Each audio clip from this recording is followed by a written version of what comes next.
ये उस अनंत कोटि ब्रह्मांड नायक परम पिता का स्मरण करते हैं।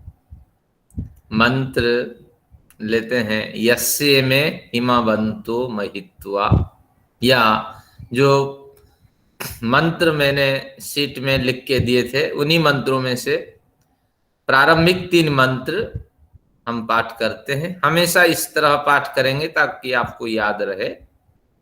त्वं ही नः पिता वसु आदि। पहला मंत्र है यदग्नेस्या महं त्वं, ये वाला है। ओम यदग्नेस्यामहं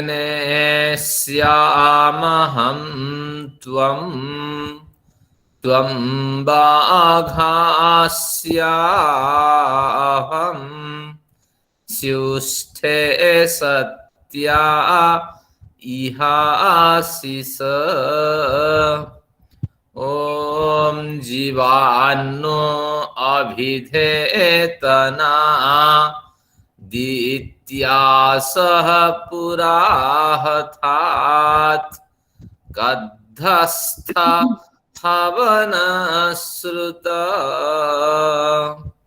ओम सनः पिते वसूनवेग्ने सुपायनो भव सजस्वानः स्वस्तये। ओम शांति शांति शांति।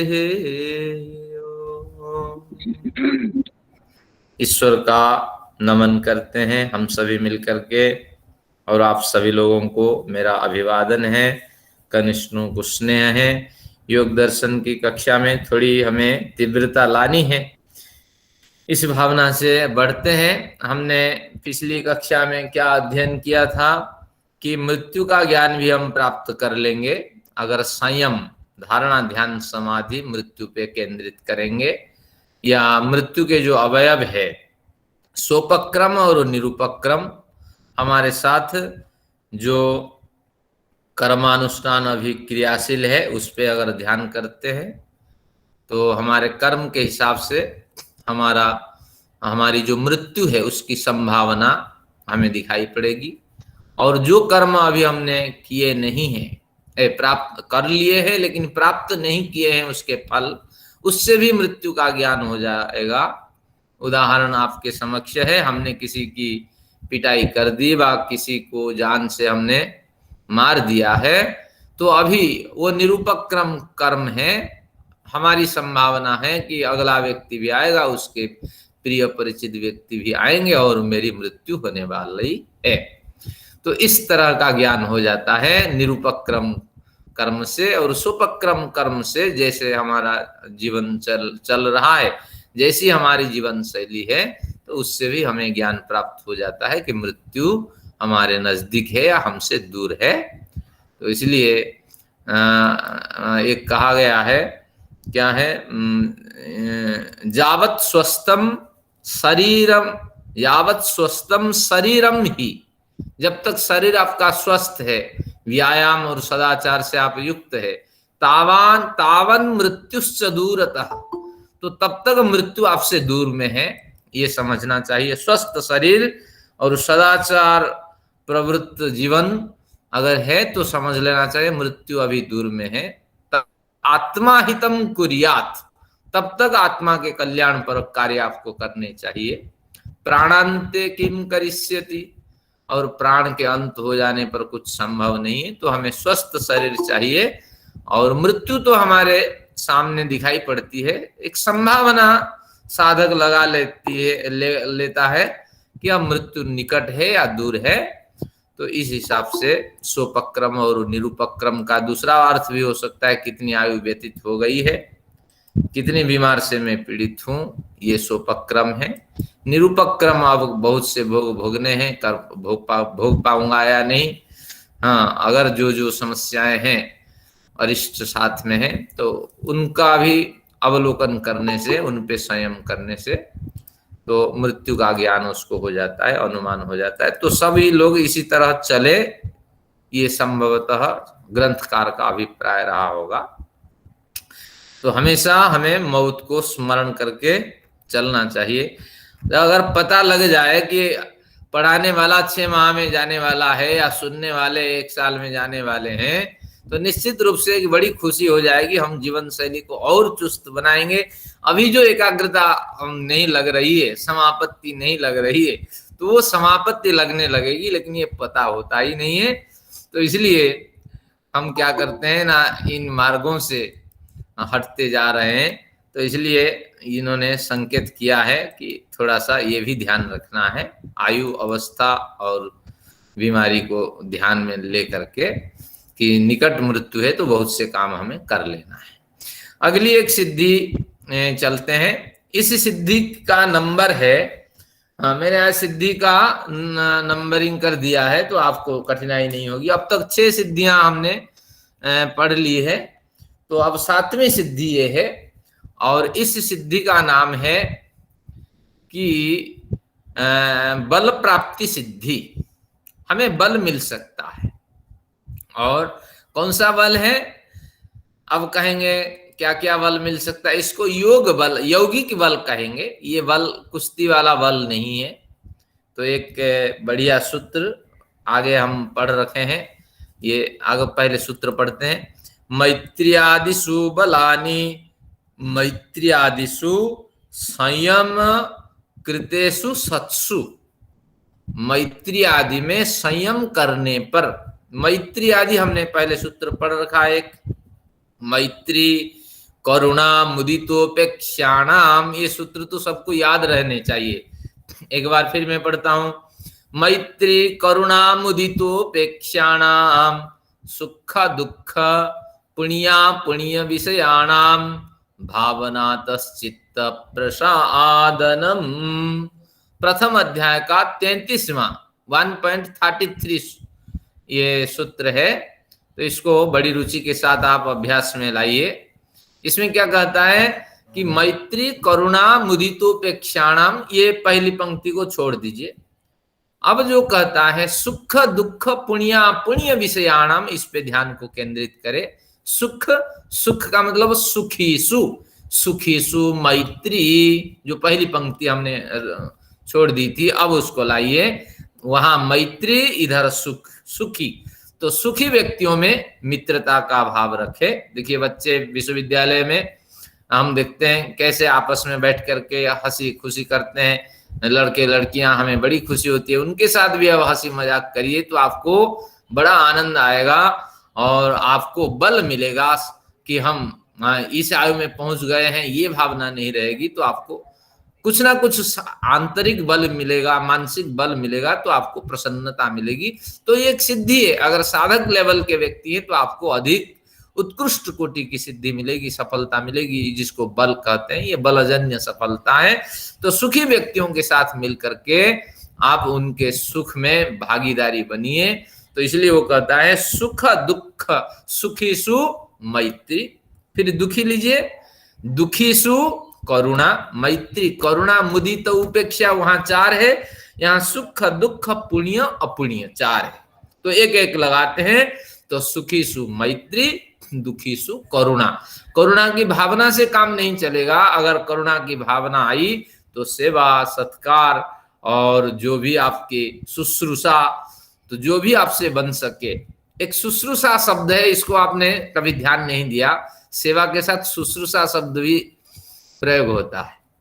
श्रोतुम इच्छा, सुनने की इच्छा, शुश्रूषा, और कुछ नहीं है। जो वृद्ध हो जाते हैं उनको कोई नहीं सुनता। वो बहुत कुछ बताना चाहते हैं, क्योंकि वो टाइम पास करना चाहते हैं, कुछ बोलना चाहते हैं। वृद्धावस्था हो जाने से एक बातूनी सी स्थिति होती है। तो ये एक सेवा है। आप समय दे करके उनके पास बैठ करके सुनिए वो क्या कहना चाहते हैं। देखो मैंने ये किया। अगर किसी भी व्यक्ति में आगे के ग्रंथों में पढ़ेंगे कि उसको अगर प्यार की बात कह दें और अपनी जीवन जीने की जो शैली, जो इतिहास है, उसके बात कह दें, तो हर एक बुजुर्ग बोलने के लिए तैयार हो जाएगा। प्यार और जीवन बिताने का इतिहास, ये दोनों पे उनको कोई नहीं रोक सकता। तो ऐसे ही कुछ उनके मन में विचार होते हैं, वो बताना चाहते हैं, तो सुनने की इच्छा, ये भी एक सेवा है। तो इसलिए आप सुनते रहिए, सुनते रहिए। तो इसी को सेवा कहते हैं। तो सेवा, सत्कार और परोपकार जो भी आपसे बन सके तो वो करिए दुखी व्यक्तियों के लिए, तो वह आपकी करुणा की भावना होगी। और उस तरह करने से आपको बल भी मिलेगा। आप देखेंगे कि इस तरह जीवन शैली जीने से खतरा है, तो निश्चित रूप से दूसरों को आप उपदेश कर सकेंगे, उस तरह जीवन शैली से आप अपने को बचा सकेंगे। तो इस तरह के करुणा का बल भी आपको प्राप्त हो जाएगा। मैत्री, करुणा, मुदित उपेक्षा। यहाँ क्या है? सुख, दुख, पुण्य। पुण्यात्मा व्यक्ति को देख करके मुदित हो जाना, प्रसन्न हो जाना। पुण्यात्मा का क्या परिभाषा है?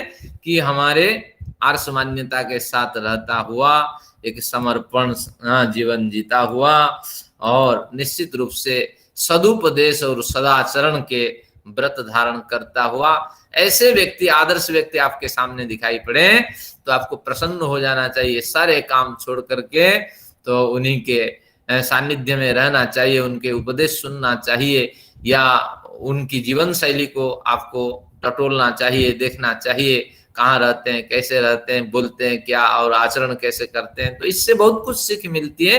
तो आपको पूरी प्रसन्नता उसमें रखनी चाहिए।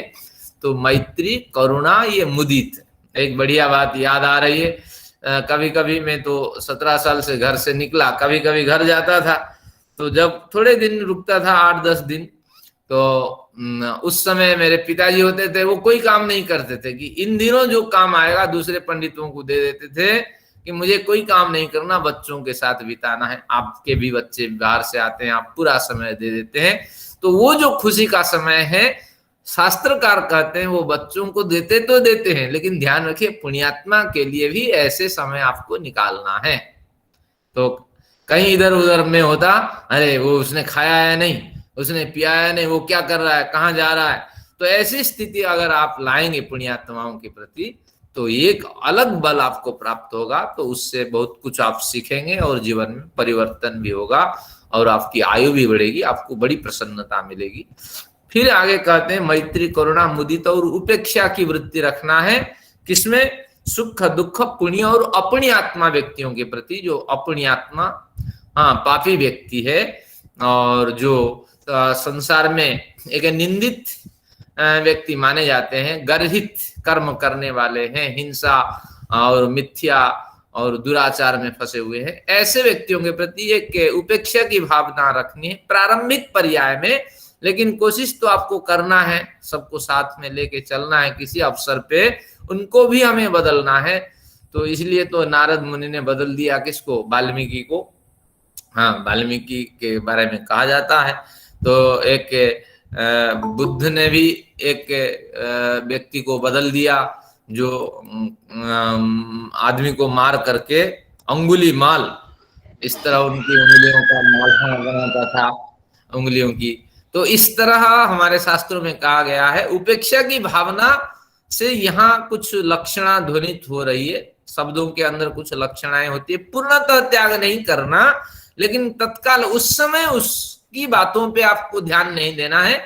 वो दुष्ट व्यक्ति गाली तो देगा ही, और प्रतिक्रिया करेंगे तो और गाली खाएंगे, और उसके साथ हाथापाई होगी और तनाव होगा।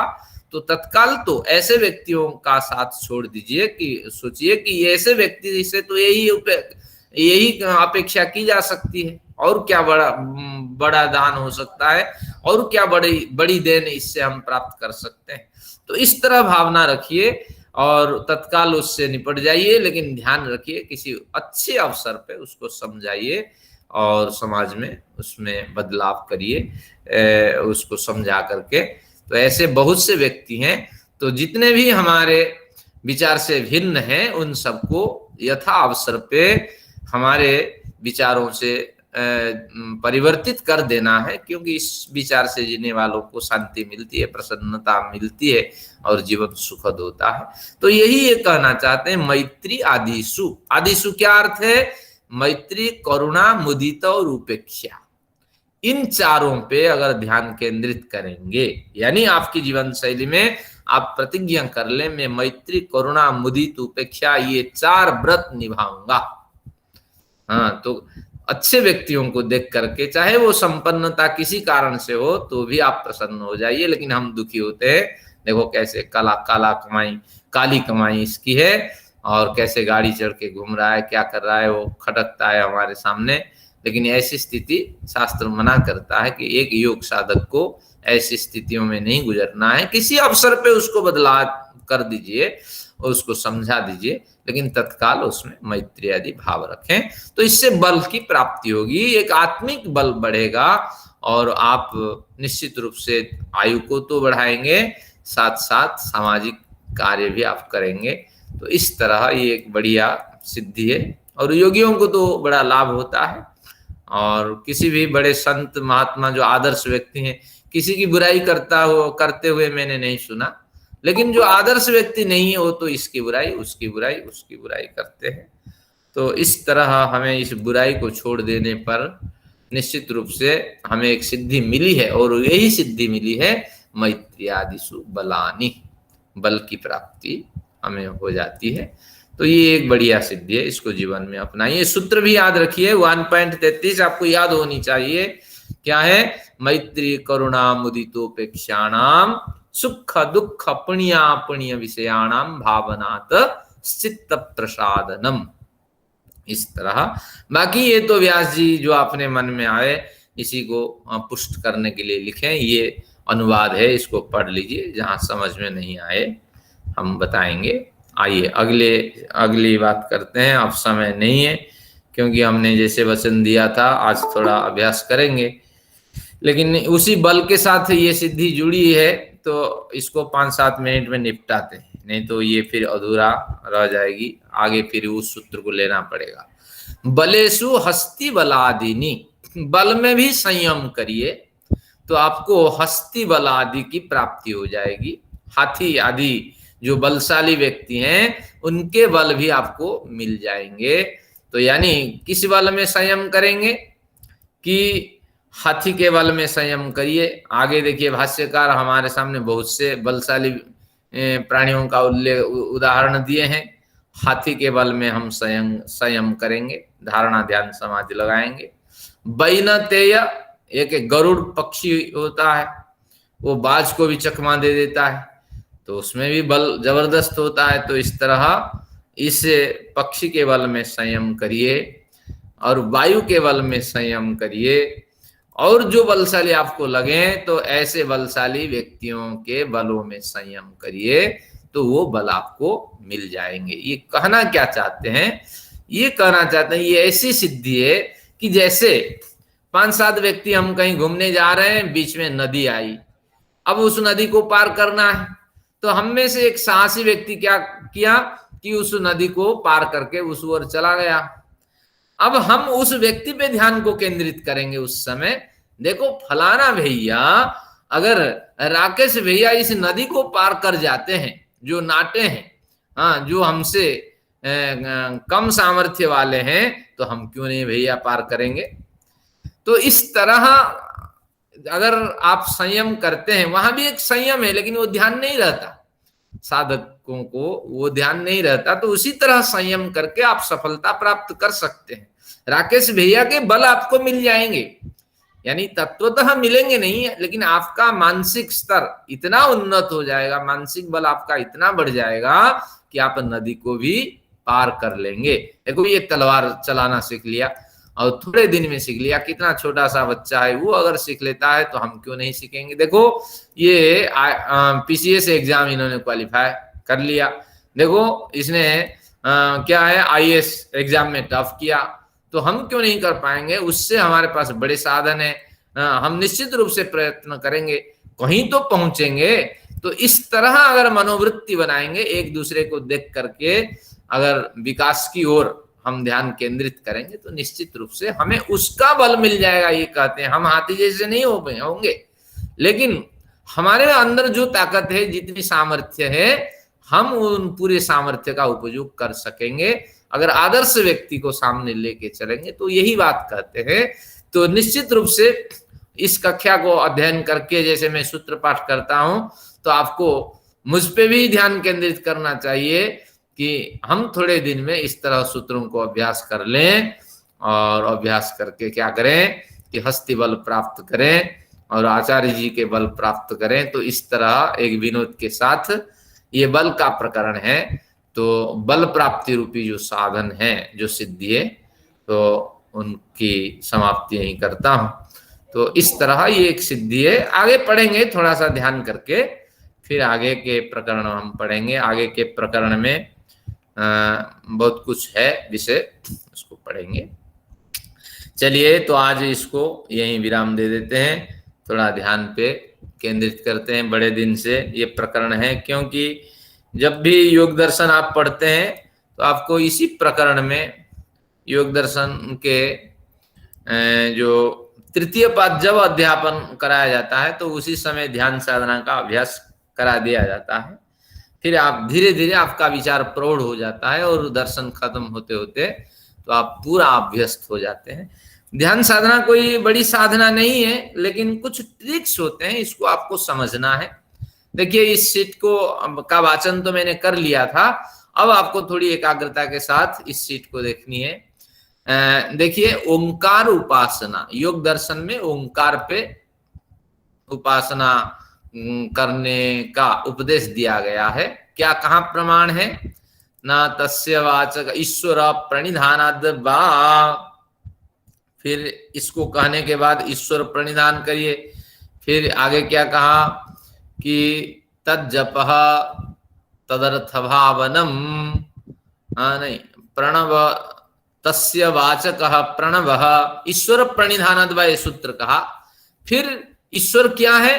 कहा तस्य वाचकः प्रणवः, उस ईश्वर का वाचक प्रणव है।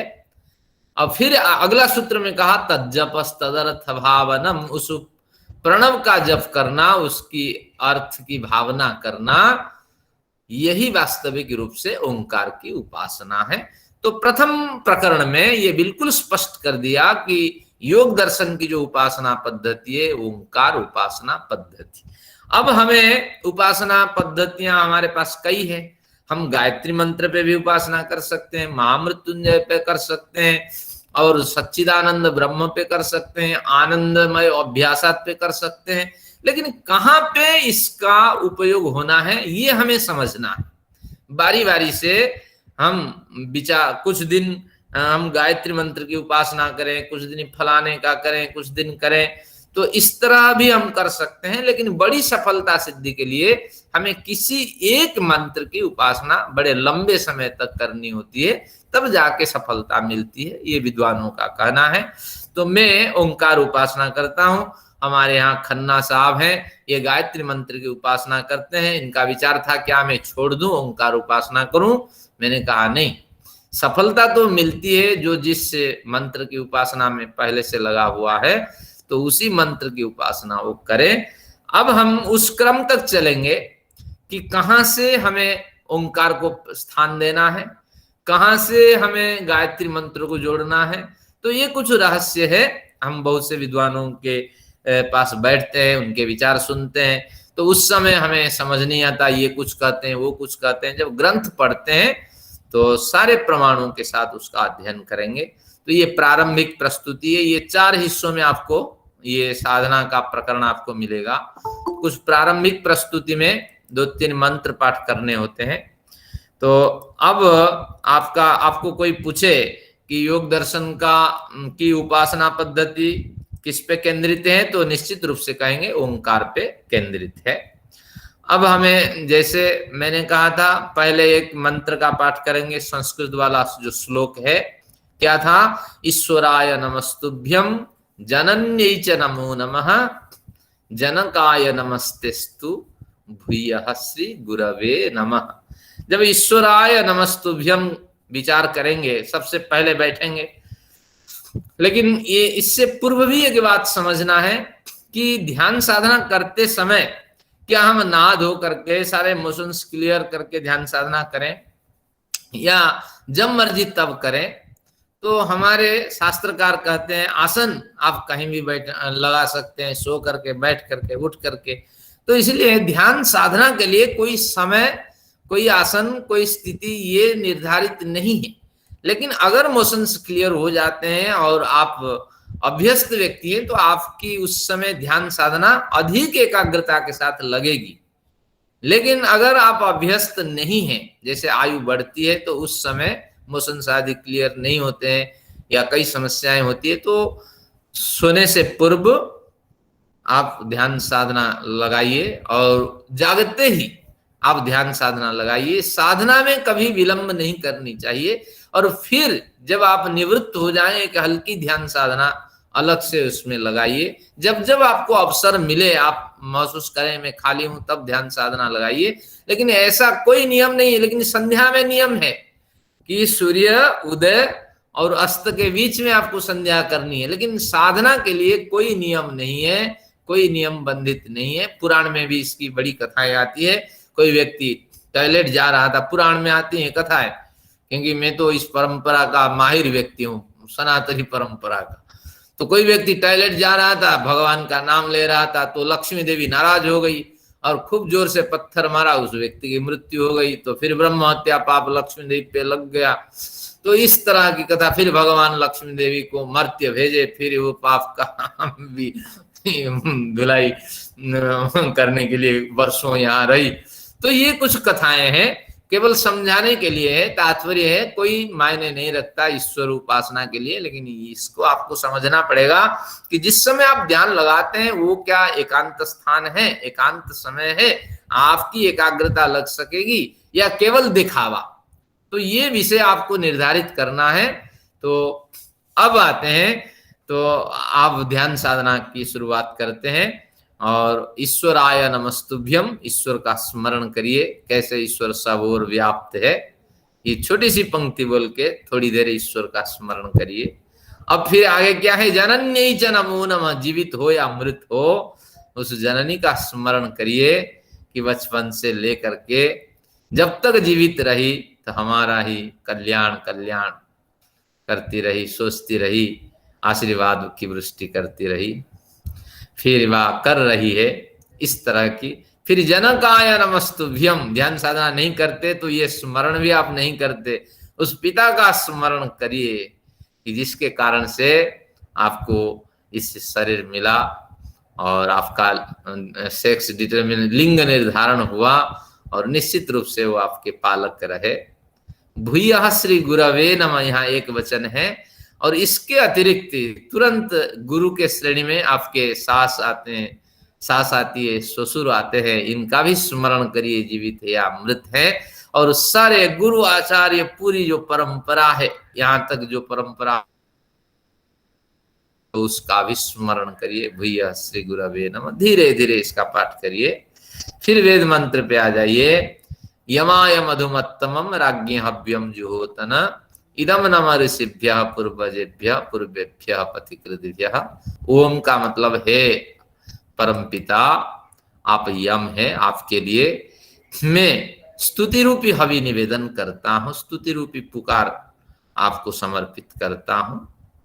और ये लीजिए, मेरे से जो बन सकता है, मेरे पास है क्या, मैं तो आपके परतंत्र में, आपकी परतंत्रता से जी रहा हूं, तो लीजिए मेरे पास जो भी है, जितनी स्वतंत्रता है तो उतनी स्वतंत्रता के आधार पे मैं एक नमन भेंट करता हूं सुबह या शाम। और यही नमन पूर्वजों को प्राप्त हो, पूर्व ऋषियों को प्राप्त हो, जिन्होंने साधना का मार्ग प्रशस्त किया है व जिन्होंने जीवन जीने के मार्ग प्रशस्त किए हैं। तो इस तरह की भावना यहाँ बनाइए।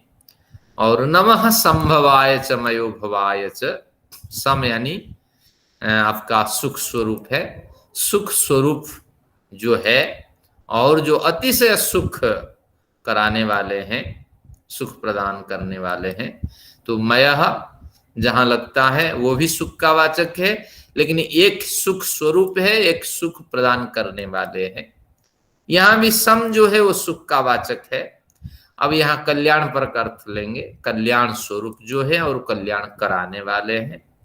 शिव का अर्थ भी है वही सुख है, और यहाँ हम शिव का अर्थ मंगल स्वरूप लेंगे, जो स्वयं मंगलमय स्वरूप है। और मंगलमय, अतिशय मंगलमय स्वरूप साधकों के लिए जो बन जाते हैं, तो ऐसे उस परमेश्वर के लिए नमन।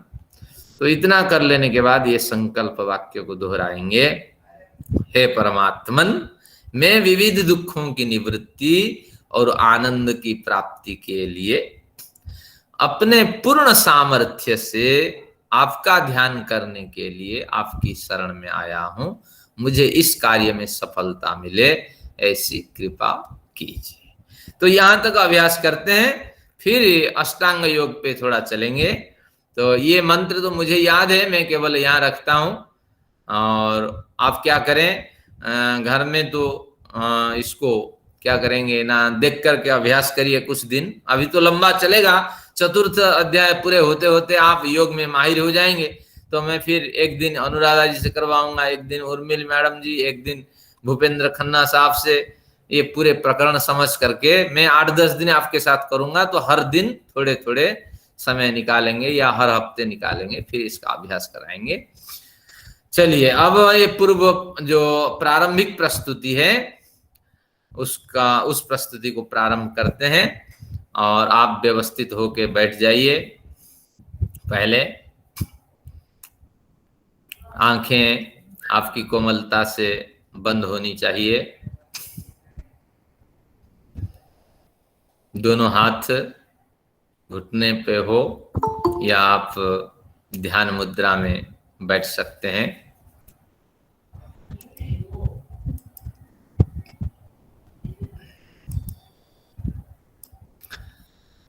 अब उस संस्कृत श्लोक का हम पाठ करते हैं। आंखें बंद करने से हमें एकाग्रता अधिक मिलती है, तो न भी करें, प्रारंभिक पर्याय में कोई हानि नहीं है। लेकिन आंखें, आप सुबह उठते हैं शैया से या शाम को जाते हैं, तो आंखें आपकी बंद होनी चाहिए। और हम उस संस्कृत श्लोक का पाठ करते हैं।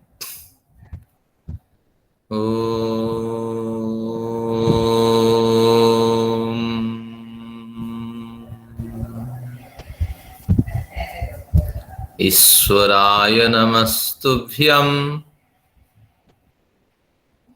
जनन्यै च नमो नमः। जनकाय नमस्तेस्तु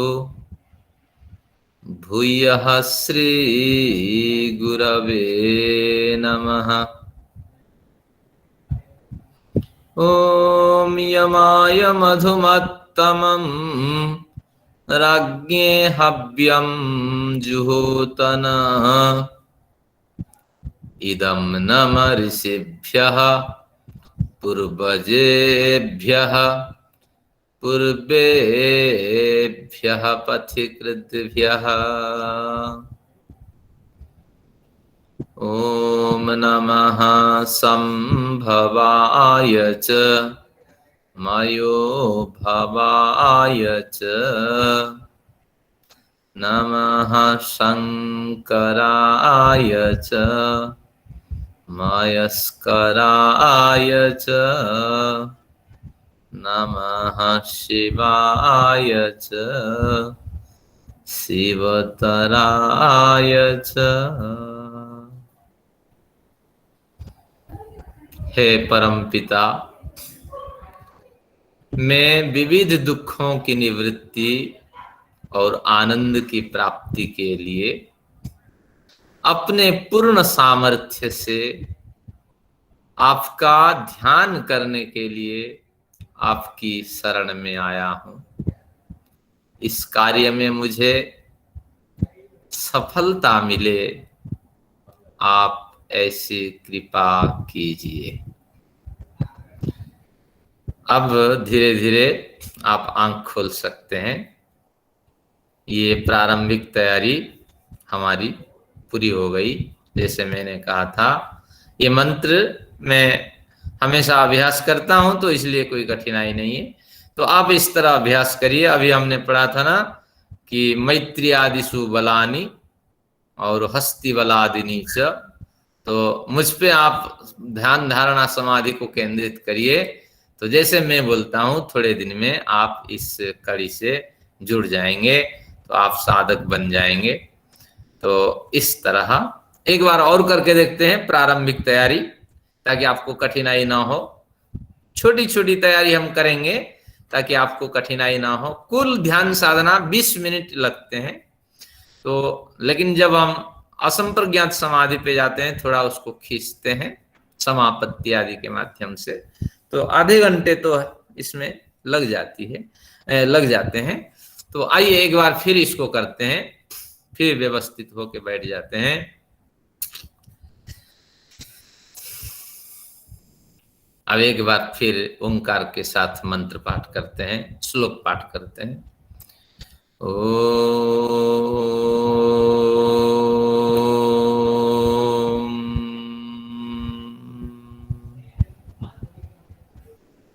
ओम ईश्वराय नमस्तुभ्यं जनन्यै च नमो नमः, जनकाय नमस्तेस्तु भूयः श्रीगुरवे नमः। ओम यमाय मधुमत्तमं राज्ञे हव्यं जुहोतन, इदं नम ऋषिभ्यः पूर्वजेभ्यः पूर्वेभ्यः पथिकृद्भ्यः। ओम नमः संभवाय च मयो भवाय च, नमः शंकराय च मयस्कराय च, नमः शिवाय च शिवतराय च। हे परम पिता, मैं विविध दुखों की निवृत्ति और आनंद की प्राप्ति के लिए अपने पूर्ण सामर्थ्य से आपका ध्यान करने के लिए आपकी शरण में आया हूं। इस कार्य में मुझे सफलता मिले, आप ऐसी कृपा कीजिए। ओम। आप धीरे धीरे आंखें खोल सकते हैं। तो ये आपकी प्रारंभिक तैयारी है, घर में इसको अभ्यास करिए। इसके साथ एक दूसरी कड़ी आपको भी आज अभ्यास में ला देते हैं। जैसे हमारे ग्रंथकार कहे हैं, हम ऐसे अभ्यास करेंगे। ग्रंथकार ने क्या कहा कि जो धारणा, ध्यान, समाधि ये अंतरंग है, लेकिन उससे पूर्व जो ये आपके 5 बिंदु है, यम, नियम, आसन, प्राणायाम, प्रत्याहार, ये आपके बहिरंग समाधि के स्रोत हैं। तो पहले बहिरंग समाधि के स्रोतों का अभ्यास करेंगे, फिर अंतरंग समाधि के 2 स्रोत होंगे, एक अंतरंग, एक अंतरंगतम। तो इस तरह ये छोटी छोटी कड़ियां होती है। एक कड़ी तो पूरी हो गई, अब इसको समझते हैं। यम की बड़ी चर्चा हुई है। कभी भी जो चर्चा हुई है वो व्यवहार में उतर नहीं हो सकती है चर्चा। ध्यान साधना में इसकी क्या उपयोगिता है, हम यम का आचरण करें, लेकिन यहाँ ध्यान साधना से पूर्व हम अपने को स्मरण दिलाएं, व ईश्वर के समक्ष एक विश्वास दिलाएं कि हे ईश्वर परमपिता, मैं यमों का अर्थात अहिंसा, सत्य, अस्तेय, ब्रह्मचर्य, परिग्रह का पालन करता हूं। ये विश्वास दिलाइए। आप गृहस्थ हैं, लेकिन मर्यादित अगर संभोग करते हैं तो वो भी आपका ब्रह्मचर्य कहलाता है।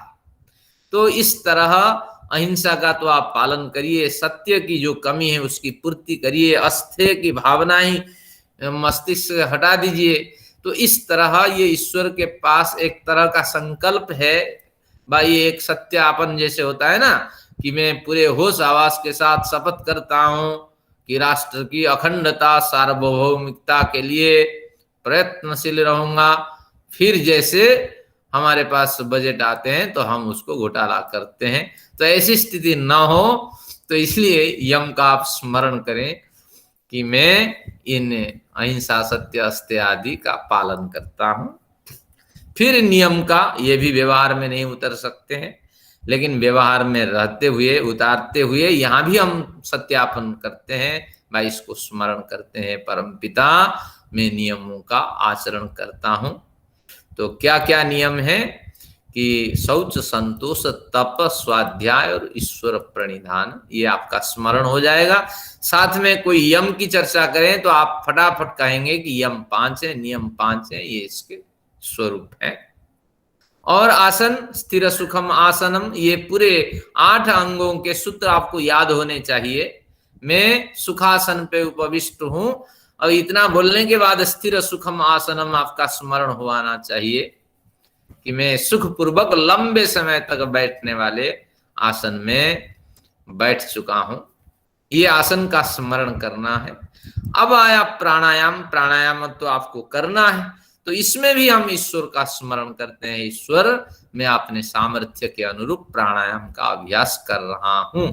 तो यहां आपको बाह्य प्राणायाम करना है। प्राणायाम के सूत्र भी याद होना चाहिए। जैसे मुझे याद है आसन का सूत्र स्थिर सुखम आसनम, तो प्राणायाम का सूत्र भी मुझे याद है। क्या है? प्रच्छर्दन विधारणाभ्याम वा प्राणस्य, ये पहला सूत्र है प्रथम प्रकरण में। आगे क्या कहता है? श्वास प्रश्वासयोर गति विच्छेद प्राणायाम। तो श्वास प्रश्वास गति विच्छेद इतना महत्वपूर्ण नहीं है जितना प्रच्छर्दन विधारणाभ्याम वा प्राणस्य। प्रच्छर्दन यानी निकालना, सबसे पहले मुझे बाह्य प्राणायाम करना है, तो फिर बाद में आंतरिक प्राणायाम करना है। इसको बोल करके थोड़ी देर सांसों को बाहर आपको छोड़नी है, फिर बेचैनी होने पर अंदर भरनी है। तो इस तरह 3 बार क्रिया करनी है, बाहर छोड़नी है, अंदर भरनी है। फिर इसी तरह 3 बार क्रिया अंदर करनी है और फिर बेचैनी पर बाहर छोड़नी है। तो ये आप पे निर्भर करता है, जैसे अभ्यास में कराऊंगा अभी, लेकिन ये प्राणायाम आपको पता नहीं चलेगा मैं कर रहा हूं या नहीं, ये आपको अभ्यास करना होगा। किसी भी स्थिति में प्राणायाम की जा सकती है। आपके पेट में अभी अभी खाना खाया हुआ अगर विद्यमान है तो भी आप प्राणायाम कर सकते हैं, जल पिए हो तो भी कर सकते हैं। ये प्राणायाम नुकसान के लिए नहीं, ये तो आपकी समाधि में एकाग्रता लाने का एक सोपान है। तो इसलिए इसकी चिंता न छोड़िए कि अभी इमोशंस क्लियर नहीं हुए, मुझे प्राणायाम करने से हानि होगी। हम हठ योग के प्राणायाम नहीं कर रहे हैं, हम योगासन के प्राणायाम कर रहे हैं, ध्यान योग के प्राणायाम कर रहे हैं। तो इसलिए किसी भी स्थिति में प्राणायाम की जा सकती है, हल्का प्राणायाम होता है। तो ये हो गया। अब प्रत्याहार का स्मरण करना चाहिए। ये सूत्र भी आपको याद होने चाहिए। आज जाके घर में 8 जो अंग है योग के पढ़ चुके हैं, उसको एक पन्ने में नोट करके लिख लीजिए, अभ्यास हो जाना चाहिए। प्रत्याहार का क्या सूत्र है कि सो विषयासम प्रयोगे चित्तस्य स्वरूपा नुकार इवेन्द्रियाणम प्रत्याहारः, कि सो विषयासम प्रयोगे, इंद्रियां जो जो विषय की ओर जाना चाहती हैं उन विषयों को असम प्रयोग कर देना, उन विषयों को उन्हें न देना, और चित्त से चित्त को स्थिर बनाना, और इवेन्द्रियाणाम स्वरूपानुकार, इंद्रियां चित्त के स्थिर के स्वरूप का जब आचरण करती हैं तब आपको प्रत्याहार का अभ्यास करना होता है, तब आपको प्रत्याहार की सिद्धि होती है। तो फिर आते कैसे प्रत्याहार, हम चित्त को इंद्रियों के विषयों से हटाएंगे ना, पूरी चौकन्ने के साथ बाहरी जो भी आवाज है उसको सुनने की कोशिश करें, और जो भी केवल आवाज ही है क्योंकि आंखें तो आपकी बंद है, जो भी अनुभूतियां होती हैं चमड़ी पे, ठंडी या गर्मी, उसको भी अनुभव करें, लेकिन मन में विचार रखें कि इस अनुभव से मैं दूर पहुंच चुका हूं, इंद्रिय अनुभव से मैं अपने को एक पृथक मानता हूं।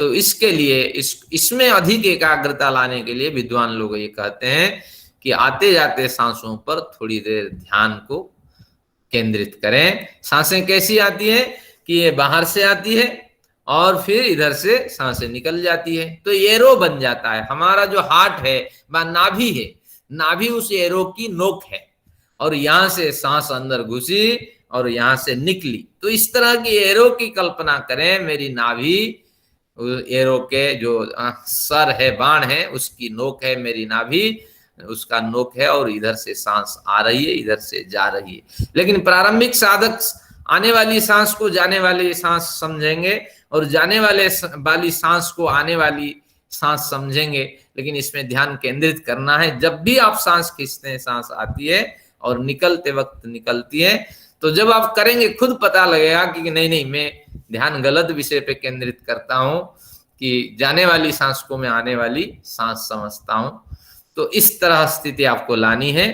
तो एक बार फिर मैं आपको पुनः स्मरण कराता हूं। बहिरंग साधन में यम का स्मरण करना है, नियमों का स्मरण करना है, आसन का स्मरण करना है, लेकिन प्राणायाम का अभ्यास करना है। 3 बाह्य प्राणायाम, 3 आभ्यंतरीण प्राणायाम। इसके लिए हम कुछ नहीं कह सकते, सारे सिद्धांत बता दिए हैं और आपको अभ्यास करके दिखा भी नहीं सकते। ये आंतरिक क्रियाएं हैं, तो आपको करनी होगी। पहले प्रच्छरदन विधारणाभ्याम वा प्राण से इसका स्मरण करेंगे। सबसे पहले बाह्य क्रिया होगी, बाह्य प्राणायाम होगा, और फिर इसके बाद आंतरिक प्राणायाम हल्के थोड़ी देर के लिए हम करते हैं, अभ्यास कोई लंबा नहीं खींचते हैं। फिर प्रत्याहार में आपको क्या करना होगा, सूत्र अभ्यास करना होगा, क्योंकि प्राणायाम करने के बाद तनाव हो गया होगा। उस तनाव को दूर करने के लिए इस प्रत्याहार का सूत्र तो आपको रट के रखना होगा, भले ही प्राणायाम सूत्र भूल जाइए। सो विषयासम प्रयोगे चित्तस्य स्वरूपानुकार इवेन्द्रियाणम प्रत्याहार। धीरे धीरे मैं सभी विषयों में गुजरता हुआ उनसे अपने को निर्लिप्त, डिटैचमेंट की स्थिति में पहुंचा रहा हूं। फिर धीरे धीरे सांसों पे ध्यान को केंद्रित करें, नाभि तक सांसें जा रही या नहीं, और फिर जब निकल रही है तो इसी तरह सांसों में आप अंदर जा रहे हैं और नाभि से निकल करके बाहर जा रहे हैं। इस तरह की भावना में जब डूब जाएंगे तो आपके विषयों से, बाहरी विषयों से आपकी निवृत्ति हो जाएगी। तो इस तरह ये प्रत्याहार का अभ्यास है, हल्का अभ्यास है, कोई कठिन नहीं है। आइए इसको शुरू करते हैं। अब हम व्यवस्थित होके बैठ जाते हैं, समय भाग रहा है। एक बार ओंकार का उच्चारण करें, क्योंकि पढ़ाई और सुनाई में तनाव तो होता ही है।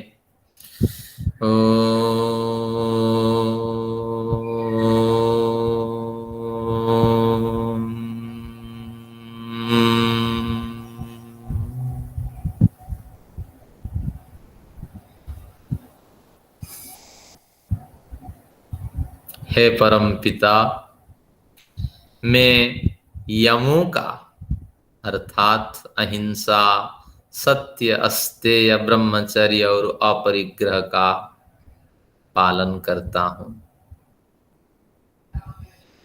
हे परम पिता, मैं नियमों का अर्थात शौच, संतोष, तप, स्वाध्याय, ईश्वर प्रणिधान का भी आचरण करता हूं।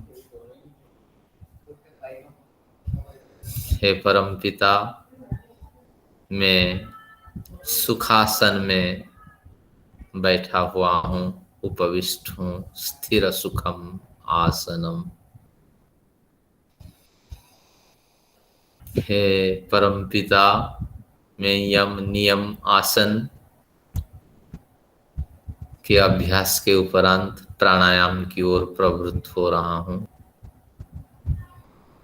प्रच्छरदन विधारणाभ्याम वा प्राणस्य। अब आपको बाह्य प्राणायाम करनी है, सांसें बाहर निकालनी है, रोकनी है, बेचैनी पर अंदर भरनी है। 3 बार इस तरह की क्रिया, और अंदर फिर 3 बार।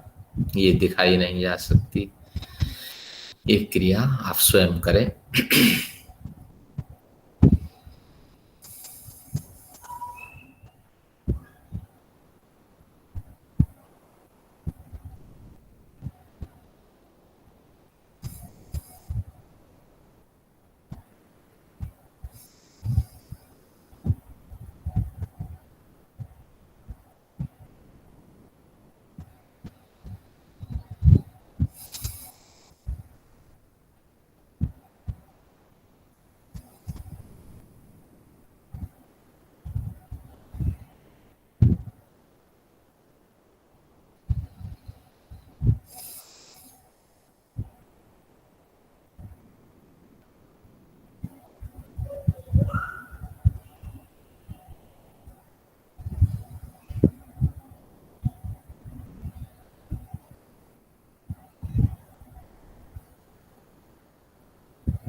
ओम।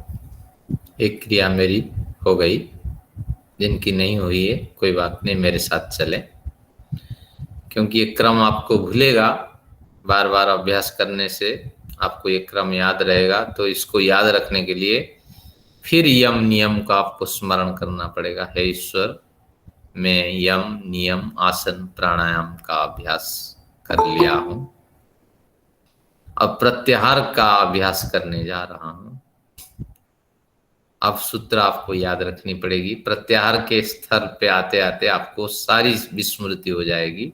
तो सूत्र क्या है? सो विषय आसम प्रयोगे चित्तस्य स्वरूपानुकार इवेन्द्रियाणम प्रत्याहार। लेकिन आवाज के साथ कोई भी क्रिया नहीं होगी, सारी क्रियाएं आंतरिक होगी। तो इस तरह मन ही मन सूत्र को याद करके फिर आप चौकुन्ने के साथ कोई आवाज कहाँ आ रही है उसको सुनने की कोशिश करें। कुछ आपकी जो बड़ी में अनुभूतियां हो रही है ठंडी गर्मी, उसको अनुभव करें।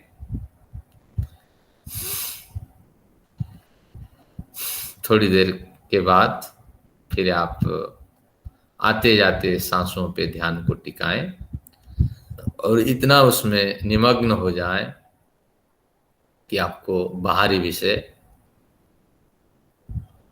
का भी स्मरण हो जाए।